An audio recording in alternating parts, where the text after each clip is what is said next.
In this video, I'm going to discuss the Einstein-Podolsky-Rosen, or usually shortened to EPR paradox. That is kind of the most famous paper that really discusses this locality problem in quantum mechanics. And so the paper is actually called Can Quantum Mechanical Description of Reality Be Considered Complete?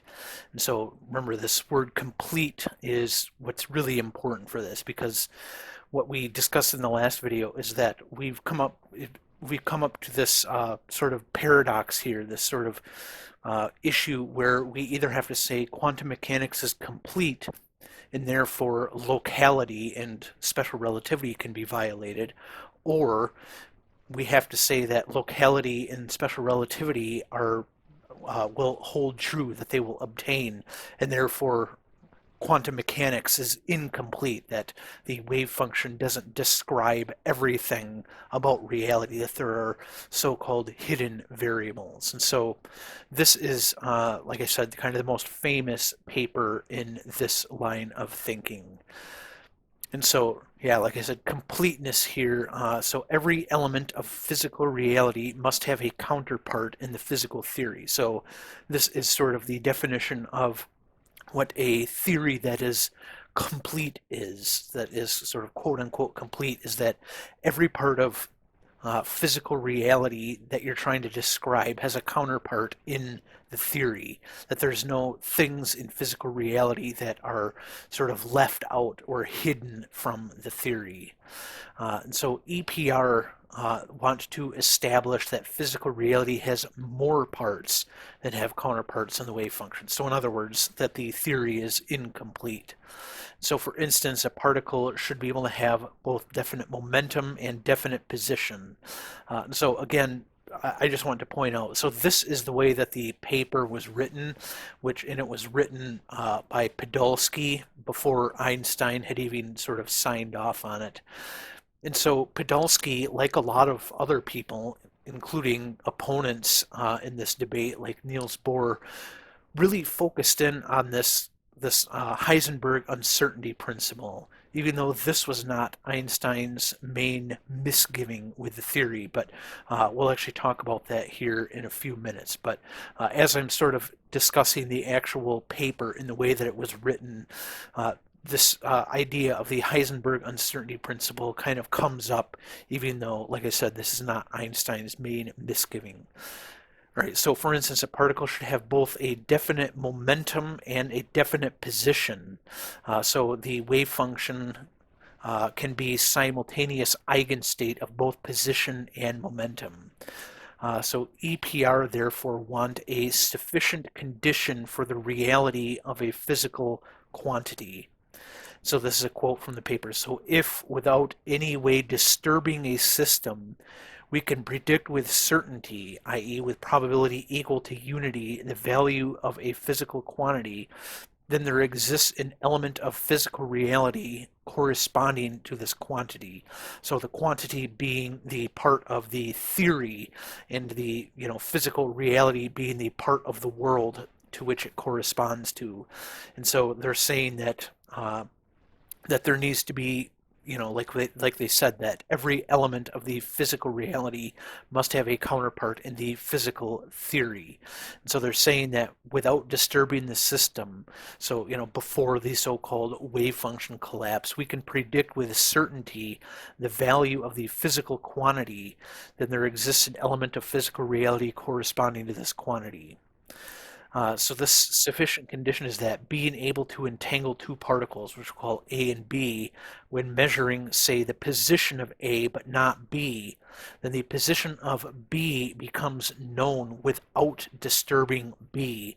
And so particle B is measured, and so therefore must have a position attributable to it. And so what we're saying is that we have our particle A here and particle B at some arbitrary distance away. We're measuring A, and so A's wave function collapses. B's wave function does not collapse, and yet, because these particles are entangled, when we examine or measure the position of A, we now, without having disturbed B, we now know that the position of B. And so we are saying that we have a position attributable to it, even though it's in its quote unquote wave function form. Uh, and so we could also measure the momentum of A, and therefore come to know the momentum of B at the same time as its position. And so they're saying that that we could know both the position and momentum of B at the same time, where Heisenberg uncertainty principle says that that is not possible.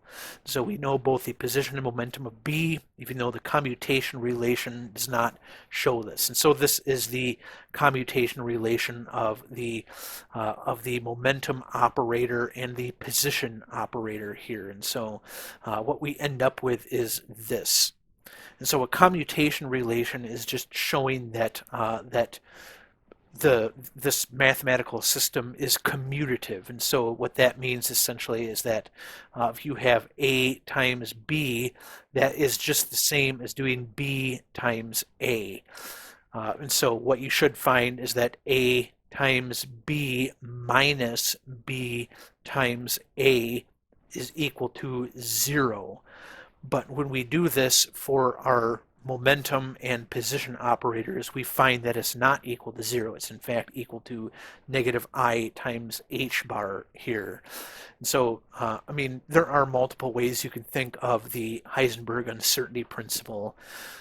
There, I guess, kind of the, very sort of low-level way, you could say that, it makes sense that yet you can't know the momentum and position of something at the same time, even in sort of classical mechanics. So if you have an object here and you take an instantaneous snapshot of it, and so you look at a picture of it, you can know its position perfectly, but you wouldn't know if it's moving that way or that way or that way, or if it's moving that way at that speed or that way at that speed, because you are just seeing it instantaneously.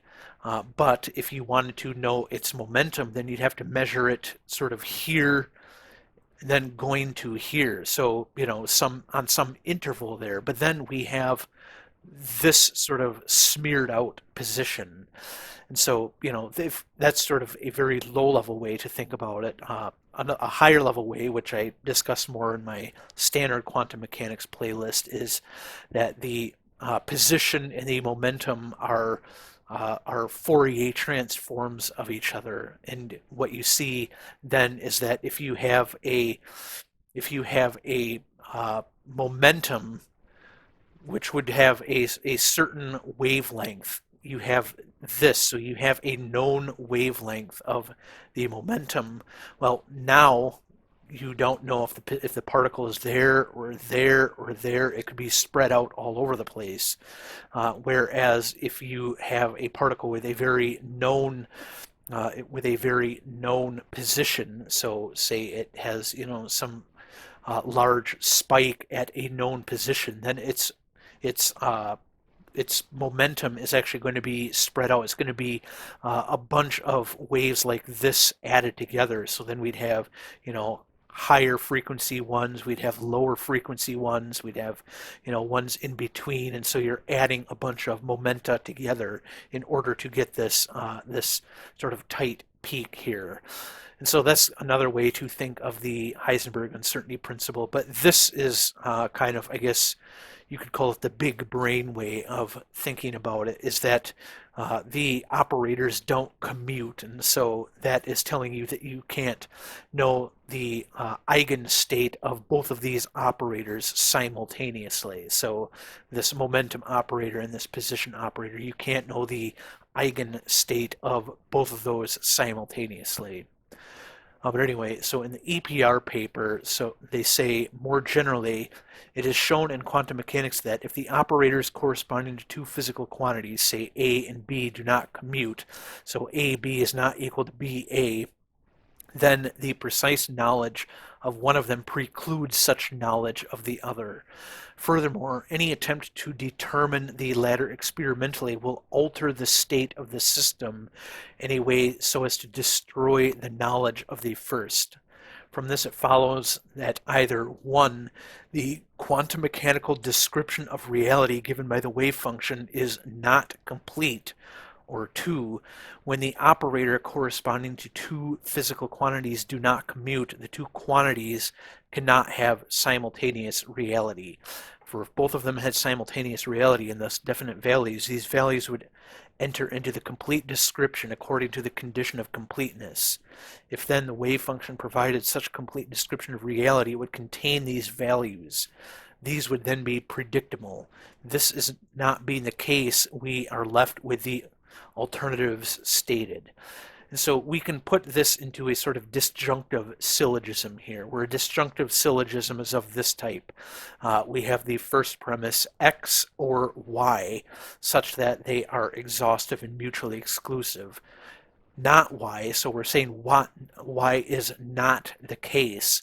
Therefore, X has to be the case, where we can put this 1 here and this 2 here as the two propositions in the disjunction. So we're just setting this X equal to the 1, saying the wave function is not complete, and Y being the one saying that the physical quantities don't commute, then the two quantities cannot have simultaneous reality. And so the syllogism looks like this, where we have the not complete in the first part, and then they cannot have simultaneous reality in the second part. We're saying the red one here is not the case, and therefore the green one is the case, where the green one is that the wave function is not complete. But of course, this is predicated on the assumption of locality, which, as we'll see, is locality that Einstein actually had a problem with. But in the EPR paper, this is sort of predicated on the assumption of locality.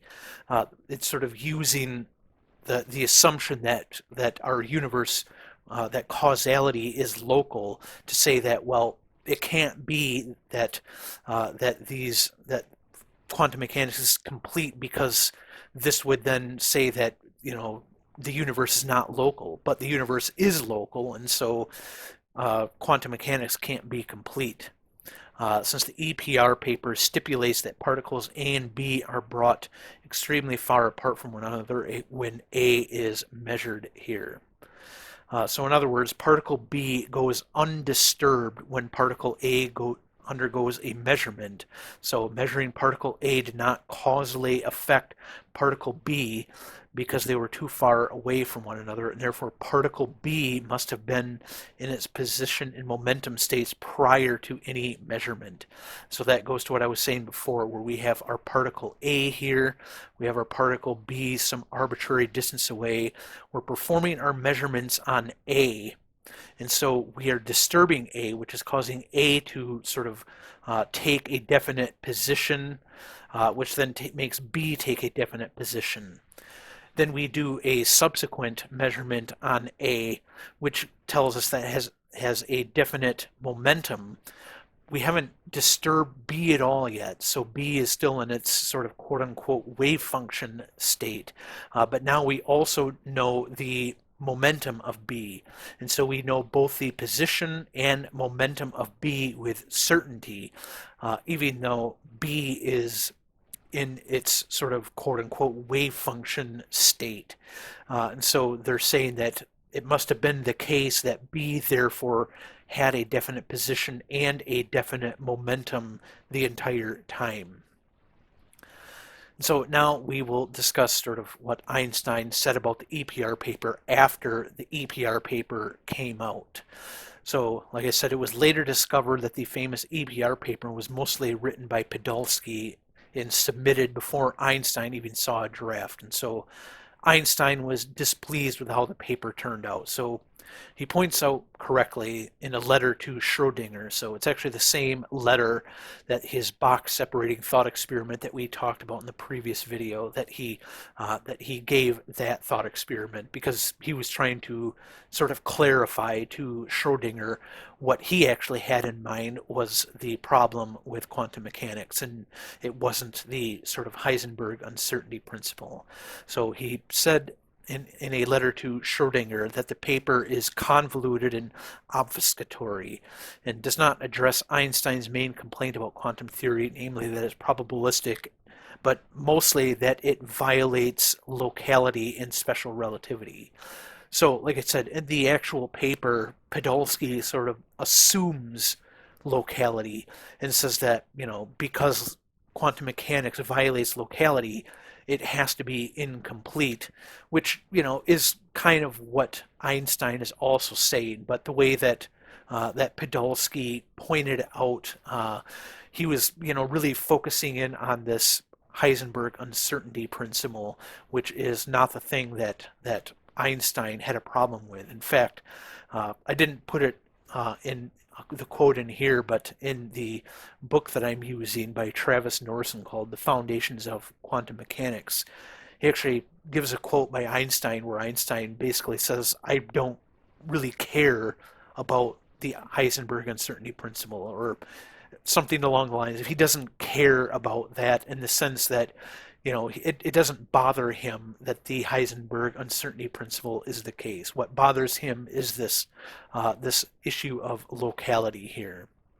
So Einstein said in an autobiographical work that he wrote in 1949, so by this way of looking at the matter, it becomes evident that the paradox forces us to relinquish one of the following two assertions, where these assertions are sort of the same thing as these green and red ones up here in a lot of ways. So the description by the means of the psi function is complete, or the real states of spatially separated objects are independent of each other.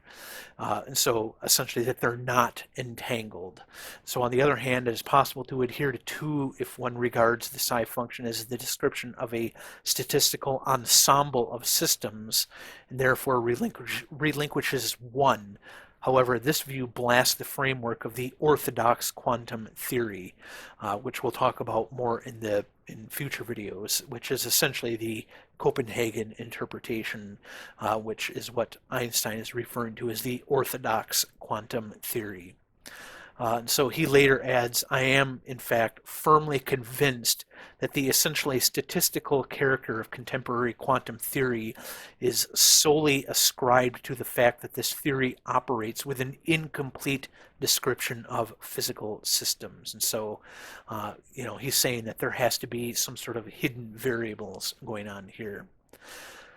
Then here is David Bohm's formulation. So Bohm of the sort of pilot wave theory of quantum mechanics fame, which I will discuss in a lot more depth in future videos. But this is sort of his formulation of the EPR paradox. And it's essentially saying the same thing, but the reason I point it out here is because this is often actually the way that this topic is brought up in a lot of treatments of this topic, using the spins of particles rather than the position and momentum of particles.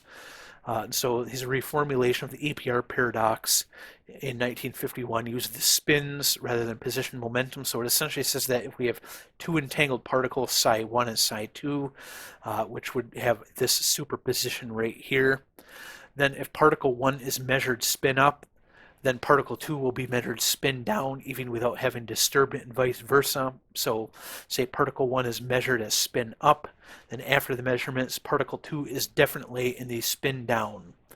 Then we have the disjunction. Either particle 2 was in the spin up state all along, or its spin down value sort of crystallized as a result of measuring particle 1. And so again, it's that sort of thing between being complete and being non-local here. And so one either must accept the first choice in this junction and abandon the completeness of quantum theory, or accept the second choice and abandon locality and allow for violations of special relativity.